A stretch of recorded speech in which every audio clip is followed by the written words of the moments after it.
Yeah, you're singing along. There's no denying that is one of the catchiest tunes in Australian rock history. And 20 years on, 20 years. Diesel is back with a brand new album. It's called Americana. Richard Wilkins said it's one of his favourite albums of the year so far. And he's here with us now, Mark Lizotte. Mark, good to see you.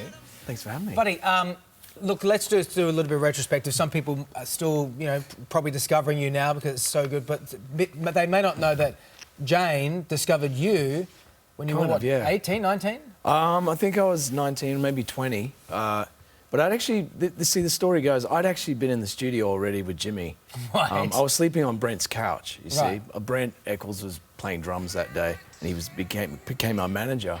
But at that stage, we just all arrived on the bus from Perth across the Nullarbor, 4-day trip. Beautiful, beautiful trip that was. Sleeping on his couch, and he was in there recording at Rhino Studios. Funny enough, in the same street, Riley Street. Everything seemed to be happening in Riley Street that week. Got dumped by the bus, and then there I am in the studio like 2 days later. So yeah, I did some recording, and then I think we had a gig at the Middle Harbour Skiff Club.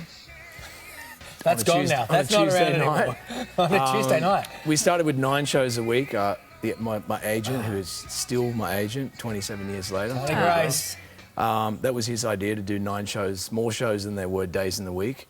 And I think it was either that show or maybe the Saturday at the London Hotel in Balmain. I think is where maybe Jane came down and checked us out. So. Jane being your stepmother. My stepmother, yeah. And you toured my dad early on. I remember very vividly meeting you and watching that period of time. But here's some of it in action.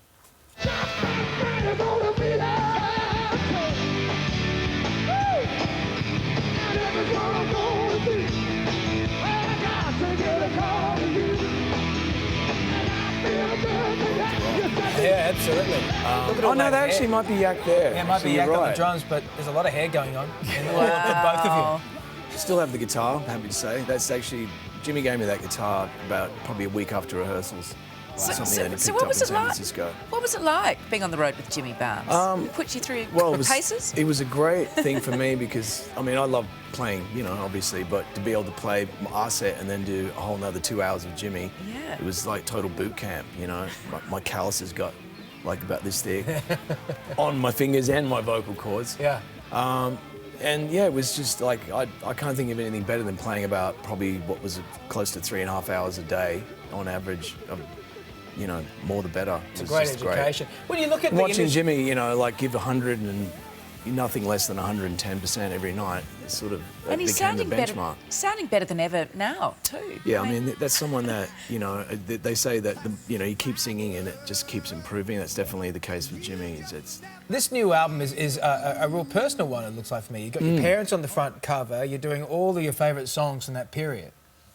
Well, I knew it was going to be kind of personal, but when I started singing them, and then when you actually approach the lyric, that's when it really starts to kind of you get verklempt, and especially with the Joni Mitchell song. I remember that song in my house. My sisters used to sing it. One sister in particular, it was her favourite song growing up. She was a teenager, and I'm probably about 3 or 4 years old, and that song just kind of stuck in my brain, and it's got a very beautiful chorus. It's very cyclical, the circle game, no pun intended.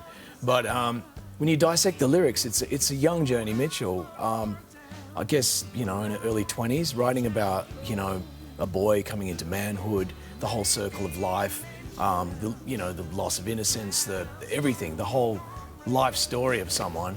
How does a young girl from Canada write a song like that? It's mind-blowing. Yeah. It really is. Yeah, totally. Tell us a bit more about this new album, because you've covered, Bruce Springsteen, Johnny Cash, Bob Dylan. I mean, they're big voices, big names. The band. Yeah, of course, there's three Canadian entities on the album. You can't do an Americana album without Canadians. No, that's right. I'm actually French-Canadian descent, so really? It makes sense to me, yeah. Look, I couldn't believe how there's so few versions of Born to Run. I mean, I went on iTunes and, Googled and saw how many versions there were, and really wasn't a lot. And then I was told when I was in WSFM the other day that Frankie Goes to Hollywood had done a version of that song. Amazing. Which I don't know. Yeah, that is amazing. Of course you know. Well, I mean, Frankie Goes to Hollywood, that's your next album. But it's a whole cover of Frankie I can't Goes imagine to there's a lot of guitar on that version, so...